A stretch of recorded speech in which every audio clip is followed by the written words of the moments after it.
Hello friends, welcome to all of you on my YouTube channel Sarkari Bharat. So guys, इस video के अंदर हम discuss करने वाले हैं।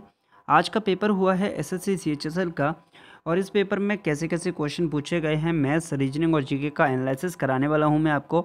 मैथ्स में, रीजनिंग में और जीके में किस प्रकार के क्वेश्चन आए हैं 16 अक्टूबर 2020 सेकंड शिफ्ट का पेपर हुआ है, किस प्रकार के प्रश्न पूछे गए हैं, उन सभी के उत्तर आपको बताने वाले हैं। तो एग्ज़ाम का एनालिसिस आपको कराने वाले हैं।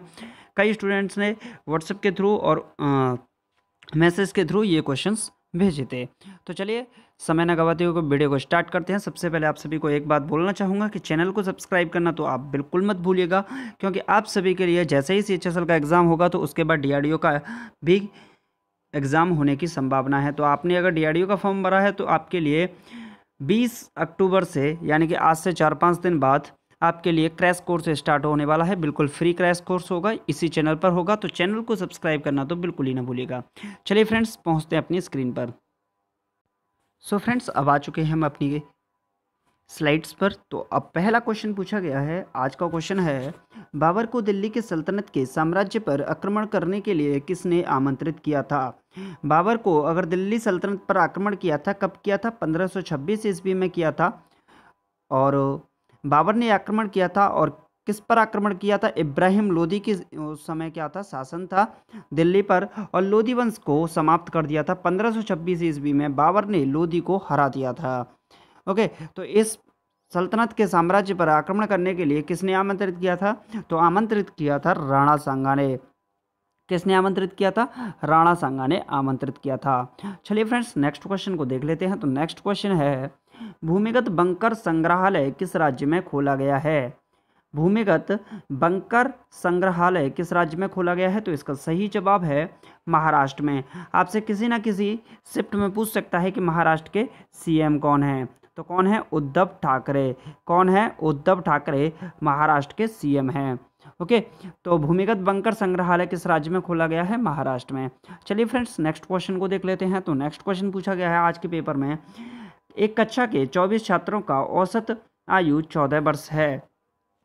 अध्यापक की आयु जोड़ने पर औसत आयु 1 वर्ष बढ़ जाती है। अध्यापक की आयु ज्ञात कीजिए। देखिए, 24 छात्रों की औसत आयु कितनी है?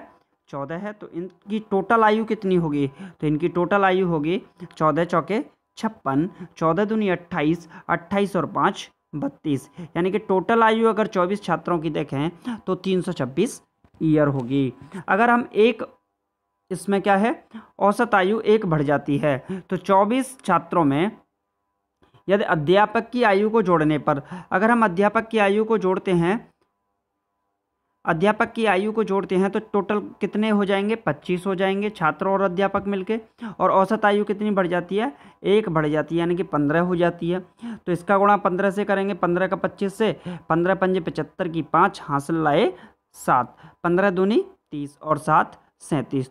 तो टोटल मिला के कितनी आयु अध्यापक की है? तो 375 में से 326 को कर देंगे माइनस, तो 375 माइनस 326, तो 15 में से 6 गया तो 9, 6 में से 2 गया 4। तो आयु कितनी है? 49 वर्ष की आयु है किसकी? अध्यापक की।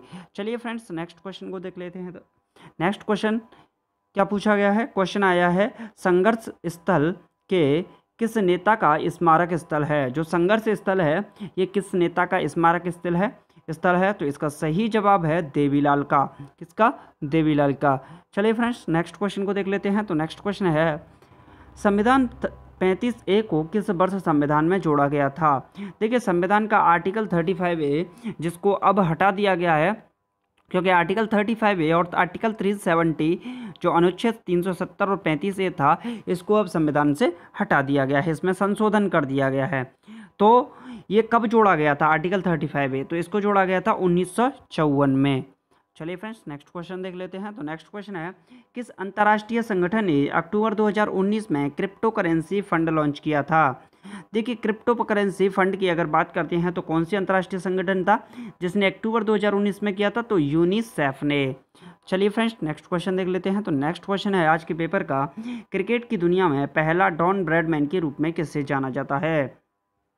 क्रिकेट की दुनिया में पहला डॉन ब्रैडमैन के रूप में किसे जाना जाता है? तो इसका सही जवाब है बेटी विल्सन को। किसको जाना जाता है? बेटी विल्सन को।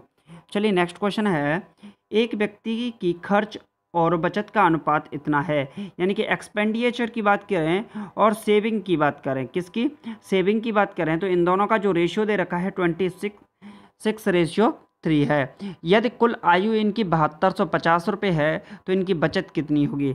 देखिए अगर टोटल आयु किसी की निकालते हैं तो एक्सपेंडिचर प्लस सेविंग को अगर ऐड करते हैं तो उसकी टोटल आयु निकल आती है। तो टोटल होगी 26 और 3 29 यूनिट, क्या होगी 29 यूनिट होगी, जिसकी वैल्यू कितनी है 7250 रुपये है। चलिए 29 से काटते हैं तो 1 यूनिट की वैल्यू क्या निकलेगी, 29 का डिवाइड लगाएंगे 7225 में, तो 29 दूनी 58, बचेगा कितना 2 14 125 के समथिंग बचेगा। तो इसमें से वैल्यू किसकी निकालेंगे, इसकी भी निकालेंगे 7250 बटे 29, 26 3 29 मल्टीपल, तो इनकी क्या निकालनी है हमें, इनकी निकालनी है बचत। तो बचत का मतलब 3 यूनिट की वैल्यू निकालनी है, तो 3 का कर देंगे मल्टीपल। जैसे ही इसे सॉल्व करेंगे तो आपका आ जाएगा आंसर। चलिए नेक्स्ट क्वेश्चन को देख लेते हैं। तो नेक्स्ट क्वेश्चन है, सिंधु नदी को किस देश की नील नदी के नाम से भी जाना जाता है। कितना ज़बरदस्त सवाल पूछा गया है। सिंधु नदी को किस देश की नील नदी के नाम से जाना जाता है, तो इसका सही जवाब है फ्रेंड्स पाकिस्तान को। कौन, पाकिस्तान को।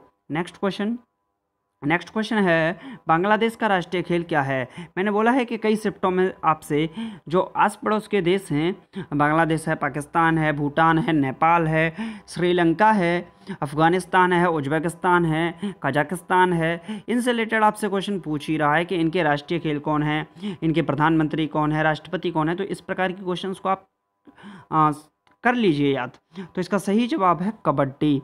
नेक्स्ट क्वेश्चन है फ्रेंड्स, कौन सा देश 2018-19 में भारत का सबसे बड़ा व्यापारिक भागीदार बन गया है। तो भारत का व्यापारिक भागीदार कौन बना, तो ये बना संयुक्त राज्य अमेरिका। नेक्स्ट क्वेश्चन है, विश्व मलेरिया दिवस कब मनाया जाता है।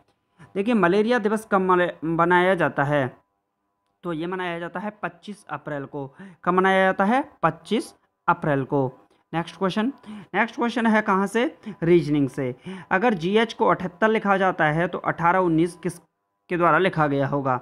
देखिए G का मतलब होता है 7वें नंबर पे होता है, H होता है 8 पर, तो लिख दिया 78।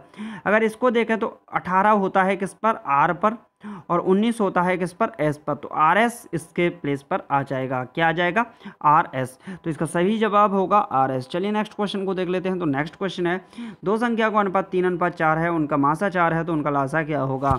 देखिए दो संख्याओं का जो अनुपात है वो ये है, मासा क्या है 4 है, तो मान लेते हैं दोनों संख्या 3x और 4x हैं। दोनों का मासा क्या होगा, x होगा। x की वैल्यू कितनी दे रखी है, 4, तो दोनों संख्या क्या निकलेंगी, x की वैल्यू क्या निकली 4, तो x की वैल्यू 4 निकलने पर दोनों संख्या निकलेंगी 3 से मल्टीपल करेंगे तो 4 3 12, 4 से मल्टीपल करेंगे 4 चौके 16, 16 और 12 का अगर एलसीएम लेते हैं तो इसका एलसीएम आएगा LCM लीस्ट कॉमन फैक्टर आएगा 48, क्या आएगा 48। 12 और 16 का क्या होगा, कितना होगा 48 होगा, तो 48 इस सवाल का सही जवाब होगा। चलिए नेक्स्ट क्वेश्चन देख लेते हैं। तो नेक्स्ट क्वेश्चन है, संचारित प्रणाली की खोज किसने की थी। देखिए संचारित प्रणाली की खोज विलियम हार्वे ने की थी। किसने की थी, विलियम हार्वे ने की थी संचारित प्रणाली की खोज। चलिए नेक्स्ट क्वेश्चन देख लेते हैं, गौतम बुद्ध की मृत्यु कब हुई थी। गौतम बुद्ध की मृत्यु कब हुई थी, तो 483 ईसा पूर्व में कुशीनगर में, कहाँ, कुशीनगर में गौतम बुद्ध की मृत्यु हुई थी। नेक्स्ट क्वेश्चन, कांची किस राजवंश की राजधानी थी। कांची किस राजवंश की राजधानी थी, तो इसका सही जवाब है पल्लव राजवंश की। किसकी, पल्लव राजवंश की राजधानी कांची थी। नेक्स्ट क्वेश्चन, URL का पूर्ण रूप क्या है। देखिए URL जो कंप्यूटर में यूज होता है उसका फुल फॉर्म होता है यूनिफॉर्म रिसोर्स लोकेटर। क्या होता है, यूनिफॉर्म रिसोर्स लोकेटर URL की फुल फॉर्म होती है। नेक्स्ट क्वेश्चन, यदि बेंगलोर को ये लिखा जाता है तो एलोरा को उसी कोड भाषा में कैसे लिखेंगे। देखिए बेंगलोर में अगर इसको इन्होंने क्या किया है, उल्टा लिखा है। इसको कैसे लिखा है, उल्टा नहीं सीधा। B का मतलब 2, उल्टा लिख दिया। A का मतलब क्या होता है, 1। देखिए B का मतलब 2, तो इसी तरीके से लिखा है इन्होंने, ठीक है। तो यहाँ पर भी ऐसे लिखेंगे, E का मतलब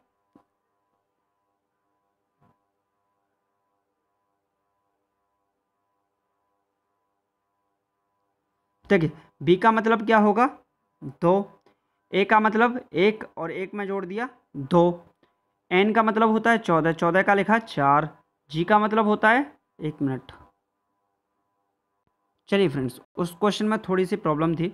चलिए, सुमो किस देश की पारंपरिक कुश्ती है? सुमो किस देश की पारंपरिक कुश्ती है? तो इसका सही जवाब है जापान की। किसकी? जापान की। चलिए, तो आज की वीडियो में बस इतना ही। यही क्वेश्चन आपके थे जो कि मेमोरी बेस्ड क्वेश्चन थे। आपके एग्जामिनेशन में इस प्रकार के क्वेश्चन पूछे जा रहे हैं। अगर आपको वीडियो कैसा लगा, वीडियो को लाइक करके बता दीजिएगा। हम इस वीडियो का टारगेट रखते हैं 1000 लाइक का। ओके, अगर आप इस चैनल पर नए हैं तो यार चैनल को सब्सक्राइब करना तो बिल्कुल ही ना भूलिएगा। वीडियो को शेयर कर दीजिएगा अपने सभी फ्रेंड्स के साथ, ताकि उनको भी पता चल सके कि एग्जाम का लेवल क्या रह रहा है। चलिए, मिलते हैं नेक्स्ट वीडियो में। Thank you for watching this video. जय हिंद, जय भारत, टेक केयर।